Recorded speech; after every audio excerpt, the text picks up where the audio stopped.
Our next element is gold. The symbol is AU, atomic number 79, atomic weight 196. It has a rather high melting point of 1947 Fahrenheit. That's approximately the same melting temperature as copper. So when you saw the cowboys melting it in a campfire, that is total Hollywood nonsense. It's a very dense or heavy metal, almost twice as heavy as lead. A lot of people don't realize that. It's a transition metal, and the origin of the name is from the old German Guth, meaning bright, and Gol, or Gul, meaning yellow. Here's some of the characteristics of gold. It's very dense, soft, shiny, extremely malleable, and ductile. It often occurs in free elemental form, meaning nuggets or grains, which we sometimes call gold dust. And that isn't true of most metals, where you can actually find granules of them. It's the most malleable of all metals, and it can be pounded into gold leaf that is so thin that it becomes transparent. In fact, 1 gram of gold, which is like the weight of a paperclip, can be pounded into a sheet of gold leaf that's 1 square meter. No other metal is anywhere close to that in malleability. It never tarnishes, sometimes called a noble metal. Gold dissolves in mercury, which is an unusual characteristic, and that is one of the ways that they find gold down in South America is with mercury. And many of those gold seekers end up with mental disease, or they go out of their mind from the mercury. They become as mad as a hatter. Gold is an excellent conductor of heat and electricity, so it is used in electronics. Again, it's almost twice as heavy as lead, and that's why I have to laugh in the old cowboy movies where they would have saddlebags filled with gold and they're throwing them around as if there's wood in the saddlebags, which there probably was, I suppose, but it's a very heavy metal. Historically, it's mentioned in the Egyptian hieroglyphics that they found in the tombs as early as 2600 BC. It goes back a long time. It's often referred to in the Bible, and it's also written about in ancient Greek and Roman mythology. A typical example is Jason and the Golden Fleece. Egyptians believed that gold was divine and indestructible metal. It was found in the pyramids, including King Tut's. In fact, many of the pyramids were plundered for their gold even thousands of years ago. Most all gold gets recycled, and you hear the ads on TV all the time where they want to buy your gold. Of course, they want to buy it super cheap so they can make money. Gold has long been a source of greed and conflict. Think about the gold rush days, the 49ers. At least the way they were depicted in the movies. They even caused a war, an example being the Second Boer War. Gold is found in most every country around the world, but some places the deposits are just much more rich than others, and the top producing countries are China, Australia, the US, and South Africa. And it's very often produced as a byproduct of mining other metals. As far as the applications and uses, it's been used in coinage since antiquity, and they're still finding those old doubloons and so on in shipwrecks. It's used for investment, and some people invest in gold and they never do see the gold. It's kept in vaults someplace, or so they think. Jewelry is still a major user of gold. Other types of ornamentation. Gold leaf, as mentioned before. electronics. It's very good for electronic connections because it never tarnishes. So if they're putting something up in space, it's going to be there for a long time. They don't have to worry about those connections deteriorating and having resistance in them. There's medical uses. I mentioned dentistry a moment ago, but it's also used, among other places, for arthritis treatment, and they inject gold shots into the joints, such as the knees. The consumption of gold produced in the world is about 50% in jewelry, and a good part of that goes to the country of India. 40% in investments of all kinds, including Krugerrands and other gold coins, as well as bullion, and about 10% of it is used for industrial uses and reasons, such as medical and electronics. I'm not a man that owns very much gold, and it doesn't really interest me much. I'd rather have machinery than gold. I do have about 4 or 5 golden crowns in my mouth that cost a fortune. They go for about $1,100 a pop now, and I know that someday the undertaker is going to pry those out of my mouth. But for now, they're good for chewing. And it can be a pretty hard metal when it's alloyed with other metals. You're not very often going to find gold in its totally pure form, which would be 24 karat. But here's a few artifacts I still have around the house, or actually I went down to the bank and took this out. This has been in the vault for years. This was my grandmother's Elgin watch, and it's just as shiny and pretty as the day I put it in there or the day that she gave it to me. How pretty that is. It never tarnishes. It's an Elgin. I wound it a little bit. You know, this hasn't been run in years. I wound it up, and right away she started ticking. It can take a licking and keep on ticking. Anybody remember that? So that's pretty. Got a few rings that I had down there. This was my uncle's. You know, the color of gold can vary greatly depending on what else they've got in it too. This one, it says 14 karat. There's my old class ring, and that's also 12 or 14 karat. I never did wear it much, so it's still in good shape. You know, back when I was a kid, well, 1961 when I got this, there it says 1961, you could still get a gold class ring, and I remember that was $22, and boy did I have to save to get that. Now, having been a teacher all these years and watched these salesmen come in to sell their wares to the kids, and now they get several $100s for a class ring, and there's no gold in it. It's some made-up name that they have for whatever it's made out of, some bogus metals, but they don't tarnish. There's my dad's class ring from Menominee High School, Wisconsin, and it's worn. He must have worn this a lot. I don't ever remember him wearing it, but it's very thin right here. There's my wedding ring, which I wore very little because I was in the shop. That's white gold.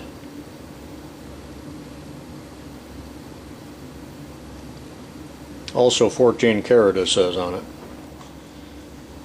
Gold is a noble metal because it never tarnishes.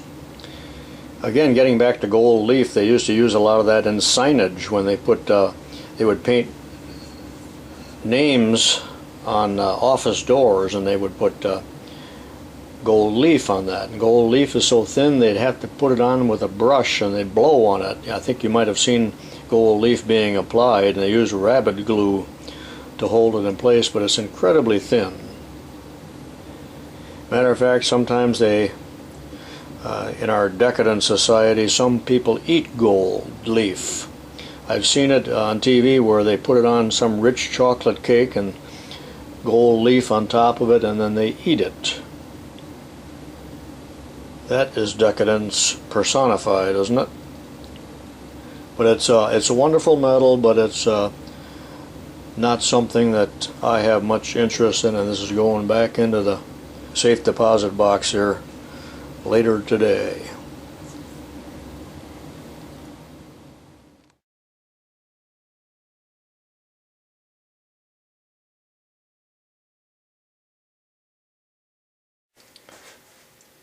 Our next element is iron. The symbol is Fe, atomic number is 26, melting point is quite high at 2800 degrees. I have melted cast iron. We're not referring to cast iron here, but I have melted cast iron, and believe me, it took, I believe, 2 hours to get the heat up to 2800 degrees. There's the density and so on, and this element is classified as a transition metal. The name is from the Latin word ferrum, for iron. I remember Miss Plummer telling us that in our Latin class in 1957. Ferrum. Here are some of the characteristics of iron. It is one of the 3 ferromagnetic metals, and the 3 are iron, nickel, and cobalt. If any of the others are magnetic, it's because they contain some of these elements here. But those are really the only 3 that are magnetic. Do not confuse pure iron with cast iron or pig iron. They are not the same, but we think of cast iron just as iron, and we often refer to it as iron, but it is not pure iron. Iron is the 4th most common element in the Earth's crust. Pure iron really isn't found in nature, other than meteorites that might be found, and they're almost pure iron, but they vary greatly. Some of them have nickel in them. And of course, they are so scarce they cannot be relied upon to be a source of iron, but are a curiosity. Iron is the most widely used of all metals, and it accounts for about 95% of the worldwide metal production. The iron, of course, is turned into cast iron and steel. Not pure iron, but iron itself, in its ore form, is 95% of the worldwide metal production. Pure iron is bright and silvery and will quickly rust. And it's quite soft, almost as soft as aluminum. Misspelled the word bright. Pure iron is available from England, and many blacksmiths favor it for their ornamental work. But it's pretty expensive, and when I say pure iron, there still is probably going to be minor traces of other elements in there, but it's about as pure as you're going to find. And this pure iron can be worked almost like aluminum. It's just very, very soft. And they're able to produce beautiful ornamental work using pure iron.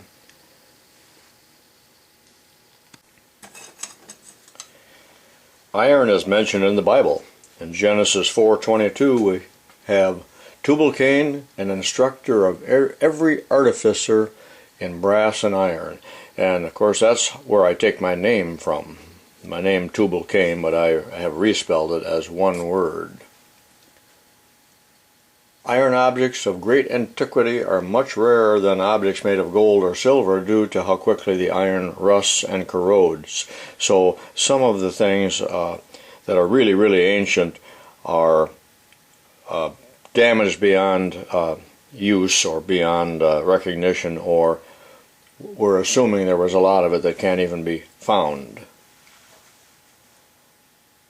Objects made of iron by Egyptians date from 2500 to 3000 BC, and since it was so dry in those pyramids, some of that has survived. Artifacts from smelted iron occurred in India from 1800 to 1200 BC. Iron was introduced to Greece in the 11th century BC. And the Iron Age itself is dated from about 1000 BC to 800 BC, which of course was after the Bronze Age. Where is iron found? Iron, again, is the world's most commonly used metal, but in the form mainly of steel, of which iron is the main ingredient, and makes up about 95% of all the metal used in the world. China Australia, Brazil, India, and Russia are the leading producers. China produces 20 times as much iron ore as the United States, so we've really fallen behind in that. Iron making is very capital intensive, and it consists mainly of the large players. You're not going to find small companies in the world that make iron to any great extent. It takes a lot of capital to do that. As far as applications and uses are concerned, the main use of iron ore is to make iron, and from that we have steel making. There are many uses for steel, and most of them are obvious because you're going to see steel all around you.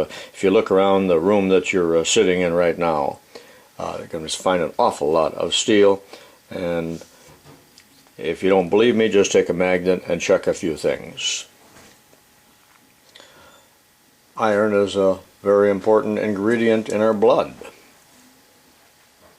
But the largest users are the automotive and the construction industries. Henry Ford had his own ore boats and made much of his own cast iron and steel at the Rouge plant in Dearborn, Michigan. It came in as ore at the docks, and it came out the other end as Model Ts and Fords and tractors. The Rouge was the largest integrated factory in the world, and there were over 100,000 workers there in the 1930s, something that's very interesting to read about. Much of this information in this little video is from Wikipedia. If you want to read more about it, there's a lot in there. I do not have samples of pure iron to show you.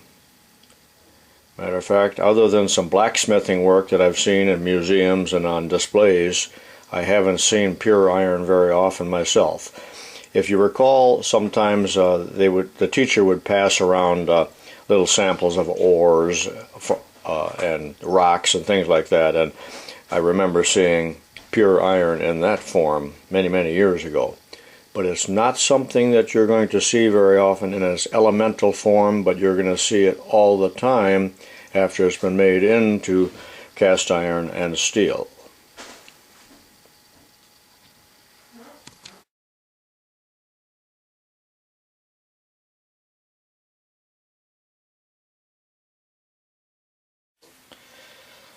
Our next element is lead, one of my favorites. The symbol is Pb, atomic number 82, atomic weight 207, has a rather low melting point of 621. You can do it on the kitchen stove, as we did many, many times when we were boys. It is one of the heavier metals, but there are still 10 or more metals that are heavier than lead, including tungsten, gold, which we talked about, uranium, and several others that you probably have never heard of, and even I haven't until I looked it up. It's a post-transition metal. Pb is an abbreviation from its Latin name plumbum, meaning soft metal. I remember learning that in a Latin class. And the word plumber and plumbob and plumb, meaning vertical, is also derived from the Latin word. Early plumbers, even plumbers from 100 years ago, did a good part of their work using lead pipes and lead joints. And here are some of the characteristics of lead. It is very soft and malleable and ductile, which is some of the characteristics that make it so intriguing. It is one of the heavy metals, and it can be quite toxic, and if you don't believe me, check what our EPA, our wonderful EPA, has to say about it. And it used to be a much more common metal than what it is now, but they're taking that away from us. It is very bright and silvery when it's fresh cut, but it soon tarnishes to a dull gray. That low melting point, again, just over 600 degrees. You can do it on the stove top, you can do it with a torch. Lead is highly poisonous metal regardless of whether it's inhaled or swallowed. affecting almost every organ in the human body and animals as well. So those are some of the reasons it's being restricted. Lead has been commonly used for thousands of years. They found lead beads in Turkey dating 6000 BC. Roman lead pipes often bore the insignia of the Roman emperors. Remember that Romans had water systems and aqueducts and baths and all of that many years before anyone else, and this all required plumbing, and much of it was lead. Galena is a natural mineral form of lead sulfide. It is the most important lead ore mineral. The town of Galena, Illinois, I'm from Illinois, was founded around these deposits. Galena was also the home of Ulysses S. Grant, but it was founded because of the lead, and this was before the Civil War even. Galena is the state mineral of Missouri and Wisconsin. It is found in many other states as well, especially out west and around the world. Lead is also a byproduct of mining many other metals. The top lead producing countries are Australia, China, USA, Peru, Canada, Mexico, and Sweden. And the good thing about lead is that about 50% of it is recycled, and that's really from storage batteries, most of it. Lead has hundreds of applications and uses, among them being paint, or it used to be paint, was a common use of lead, and white lead paint especially. Bullets, wheel weights, now banned in California. Ballast, like in a sailboat keel. Cable shielding, that was real common years ago, even when they ran the big cables across the Atlantic Ocean. Storage batteries. It used to be very widely used in roofing and flashing, not so much anymore. Would last forever. Radiation shielding, we've all worn that lead apron at the dentist. Fishing sinkers, solder, body filler used to all be lead, and hence the name, that car is a lead sled. Some of those cars that were customized used a lot of lead years ago. It was used a lot in statuary and ornamental things as well. Chemistry labs. I remember all the chemistry sinks were a dull, ugly looking gray when I was in high school. Again, a lot was used in plumbing, and an awful lot was used by printers, but that's also becoming a thing of the past. It also was an excellent vibration dampener, used to isolate machinery. It was also used, I remember, on brake lathes to minimize the chatter when we were turning the large diameter drums or discs. Now let's take a look at many of my samples. Only you old-timers will recognize this. This is the crystal out of my crystal radio from when I was 10 years old. I don't know how this managed to survive all these years, but that is a Galena crystal. Remember the old cat's whisker that could be put in different spots to tune your little radio? And you get different stations on different locations on that crystal. And the crystal itself is embedded in a piece of lead because it was so irregular. And imagine children were allowed to play with lead. And I still do. And I'm still kicking. I'm sure it is very toxic, but again, the EPA will love to make hysteria of it. What is the major use in the United States of lead? You got it. Storage batteries. Lead plates in here if you've ever had one apart. There's other ingredients in there too besides the acid and the lead. Remember we talked about antimony before, but notice that the terminals on the top are lead. It seems like I always have a lot of lead samples around, so I have a lot to show you. But here's some pigs or ingots.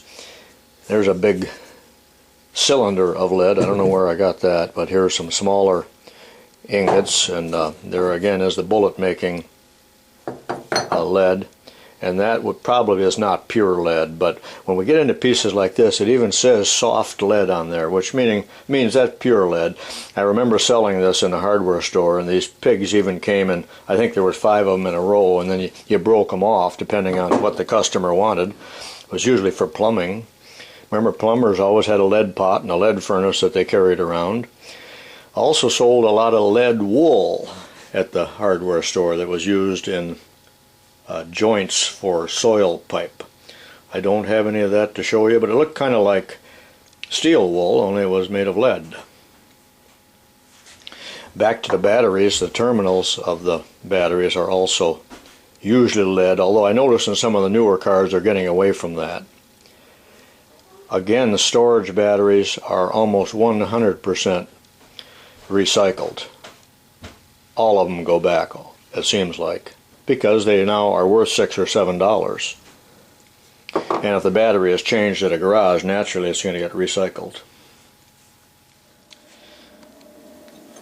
My favorite type of soft hammer is a lead hammer. That one's pretty well shot, but the whole idea was for the lead hammer to give its life up to save what you were tapping. And we made a lot of those in high school. I do not have the molds anymore. I don't know what happened to them. I wish I still did. And we would pour it using a lead pot and then a ladle like this. And over the years, I've done a lot of fishing sinkers as well. These are aluminum molds. You've seen these before. They sell these just about every place. This is a bad idea here because the heat gets conducted right up into the handle. You need a wooden handle on that, so that's poor design there. And then 50 years ago, every kid had molds to make lead soldiers.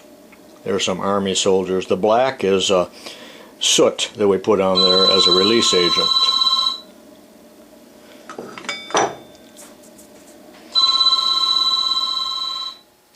Here's some thin lead sheet. This came when they were building our local nuclear power plant. This came from one of the contractors. I'm not sure what the application was, but it was something to do with shielding. You can actually tear it. This was perfect roofing material too, around chimneys, around soil pipe stacks, and in the valleys and so on. It was often used in roofing. Early food was sometimes packed with lead foil, which would have been even much thinner than this. And it's you can cut this with a scissors, showing how malleable it is. I can pound it out even much thinner. On this thicker piece,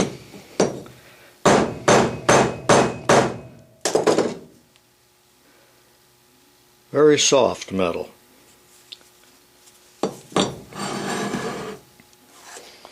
Used for bullets. Some different 22s. My Sheridan Blue Streak pellet gun. There you go. Pellets. Don't you just love it when they still used a metal can with a screw lid instead of plastic? That's a thing of the past. Dead blow hammers have lead shot in them. I took one apart. I thought maybe they were steel BBs. No, they were lead BBs, and lead shot has been used for hundreds of years, and you can still see the old shot towers where they dropped the molten lead to form the BBs. And I know there's one in Baltimore and in some other cities. It usually was the tallest structure in the town when they were making shot. Now pretty much displaced by steel shot. Hello, EPA. This looks like a common piece of 3/8 rod, but notice that it's painted purple. It probably doesn't show up.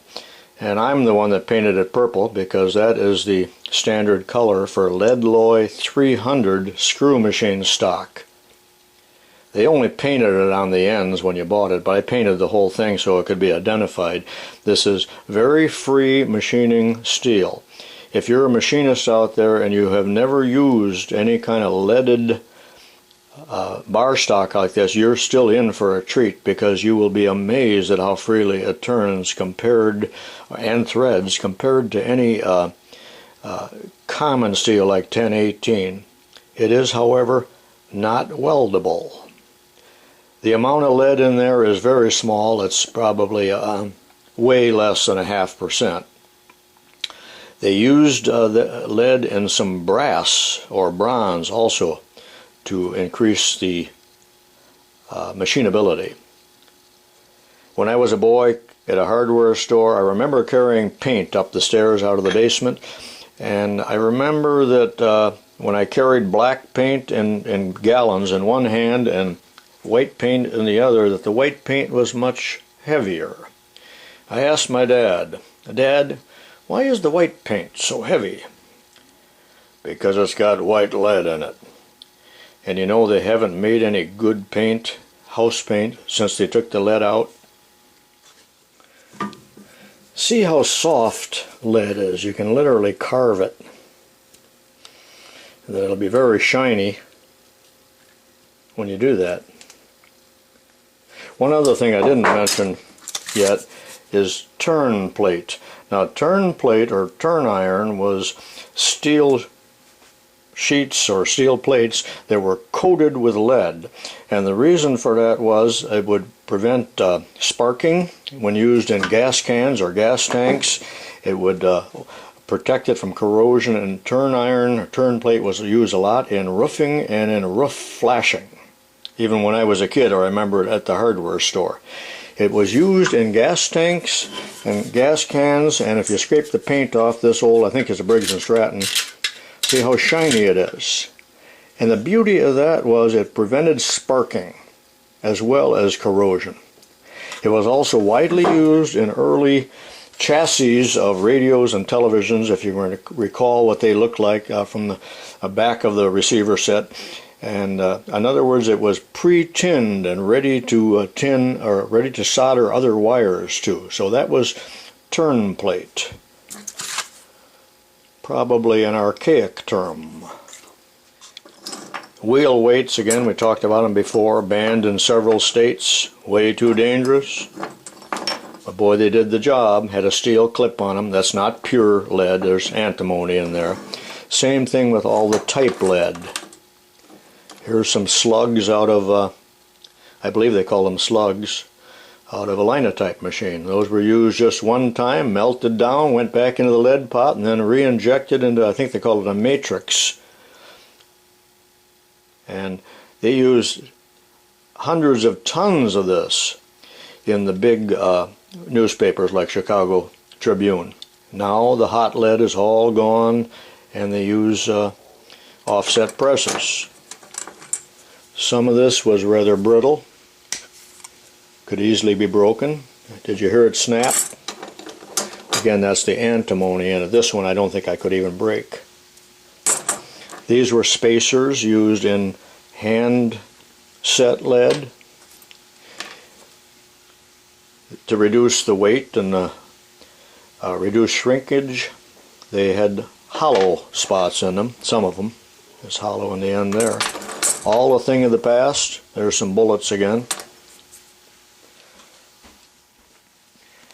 Solder is one of the few metals that you can buy, and it's almost always an alloy, but it tells you the alloy. For instance, on here, this is 50-50. That means 50% tin, 50% lead. The first number always refers to the tin, the second number the lead.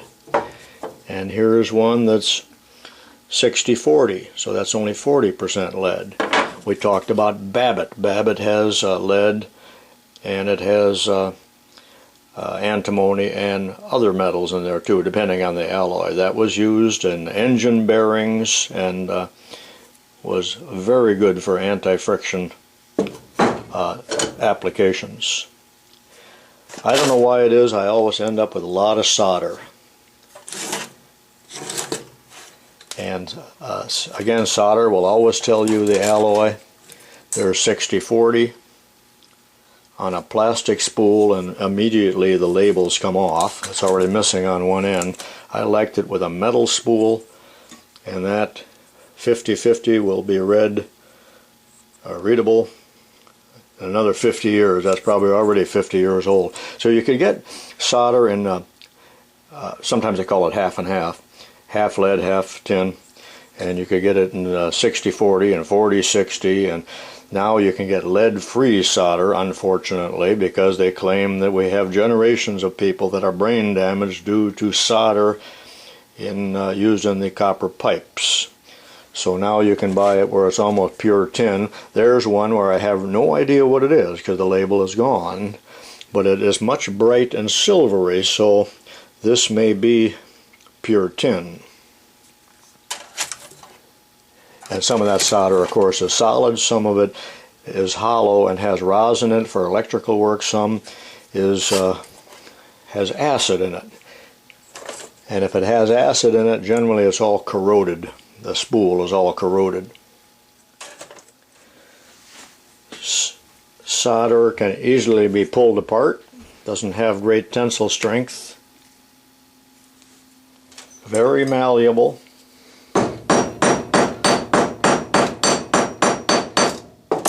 That's what we mean by malleable.